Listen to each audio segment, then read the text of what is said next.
dijawab dengan tindakan-tindakan keras pula.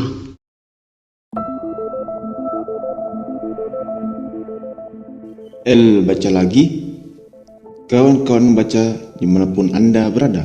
Siapkan posisi nyaman, fokuskan pendengaran, mari baca teks dan suara.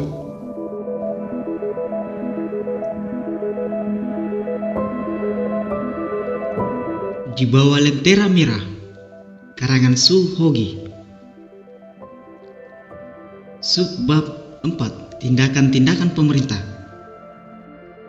Parto Atmojo, seorang tokoh buruh Serikat Islam yang seringkali memimpin pemogokan dengan alasan persdelik, dihukum penjara 2 bulan. Darsono sejak September 1918 telah dipenjarakan dan dijatuhi hukuman 3 bulan, tetapi karena ia naik banding, hukumannya diubah menjadi 1 tahun penjara. Serikat Islam Semarang kini benar-benar terkena akibatnya. Semaun, orang pertamanya berada dalam penjara Yogyakarta. Darsono, orang keduanya, yaitu de facto di penjara Surabaya. Parto Atmojo, tokoh buruhnya, salah satu kegiatan yang terpenting juga berada dalam penjara Semarang. Jika kita memperhatikan tanggal penghukuman dan lamanya hukuman, praktis ketiga tokoh ini sudah tidak dapat menghadiri Kongres CSI keempat. Juga dengan ditangkapnya Sosro Cardono, orang yang dekat dengan Semaun, timbul kesan bahwa Belanda berusaha mencegah hadirnya golongan yang paling militan dan agresif menyerang pemerintah pada Kongres Serikat Islam. Delegasi yang dikirim SI Semarang ke Kongres bukanlah delegasi yang kuat. Mereka adalah Mas Marco, Kadirisman, dan Kasrin. Dalam proses perkembangan Serikat Islam semenjak 1911 hingga 1919, terjadi pergeseran pada pedagang menjadi pergerakan rakyat.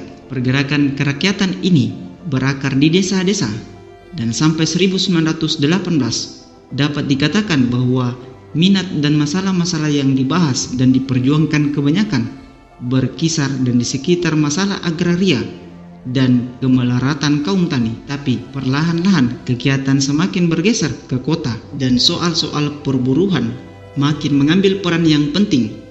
Di Semarang sendiri, sejak konferensi dengan tuan tanah yang tidak berhasil, perjuangan di bidang agraria telah ditinggalkan. Dukungan kaum pedagang dan kaum tani makin lama makin berkurang. Kondisi ini yang menyebabkan perjuangan CSI bergeser semakin ke kota. Dalam Kongres CSI keempat di Surabaya antara tanggal 26 Oktober sampai 2 November 1919, soal-soal yang dibahas adalah tentang perlunya mendirikan sebuah organisasi sentral kaum buruh. Cokro Aminoto, Haji Agus Salim, Alimin, Suwardi, dan Surjo Pranoto dalam pidato-pidatonya menekankan perlunya dengan segera mendirikan sebuah sentral organisasi buruh. Susunan pengurus CSI pun memperlihatkan kecenderungan pergeseran di bidang perjuangan. Susunan pengurus baru tersebut adalah sebagai berikut, tercantum dalam teks. Dari susunan pengurus yang baru, kelihatan adanya perubahan yang penting yang menunjukkan perubahan medan perjuangan. Sebagai wakil ketua, di samping Muiz, diangkat pula Surjo Pranoto, yang kemudian lebih dikenal sebagai Raja Mogok. Semaun dan Sosro Cardono, walaupun masih dalam penjara, tetap terpilih lagi. Dan ini menunjukkan bahwa mereka sebagai kaum yang paling anti Belanda. Muhammad Yusuf sebagai wakil dari kalangan kaum menengah kini digantikan Mas Marco yang juga dari kalangan Semaun.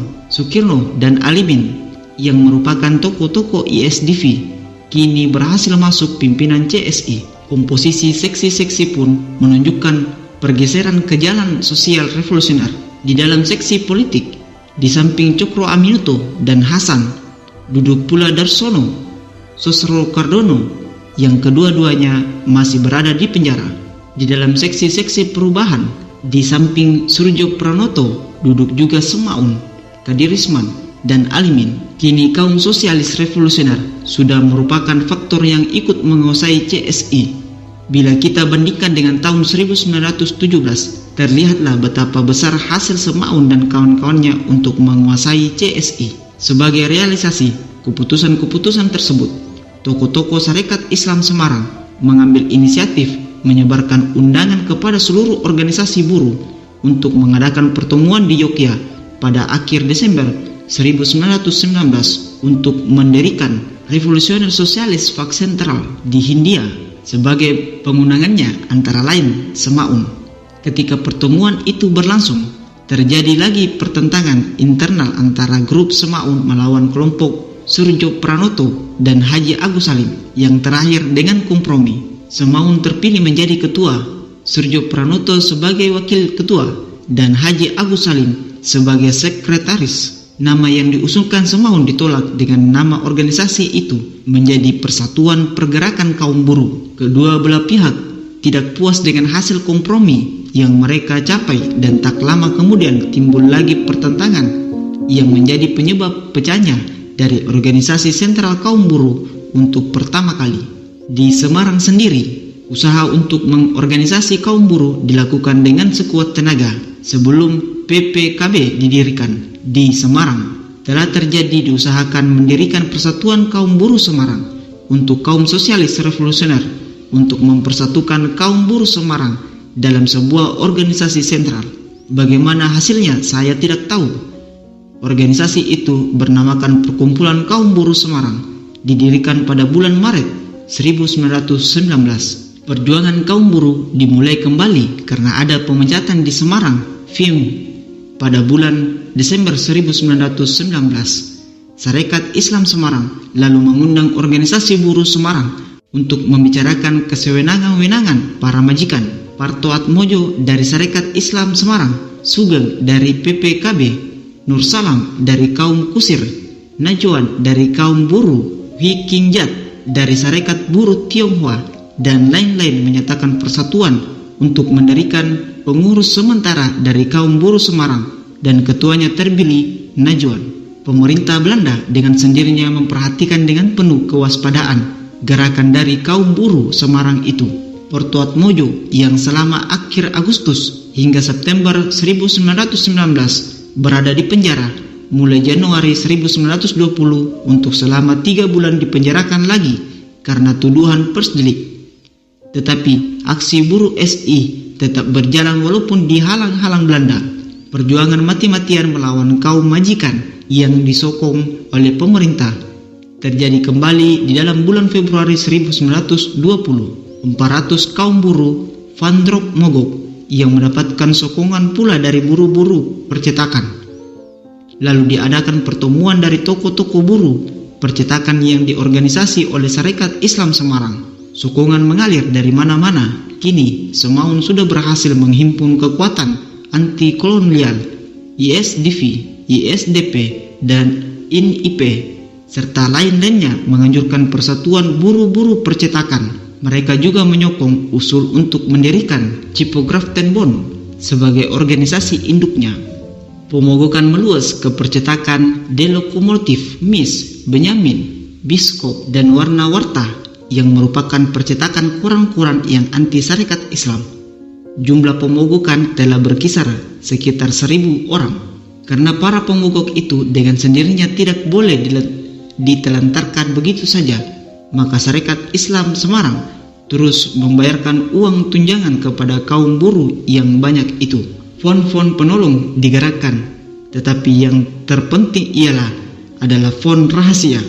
Jika Sarekat Islam Semarang mogok, biasanya ada orang-orang kaya menyumbang dalam jumlah beribu-ribu rupiah.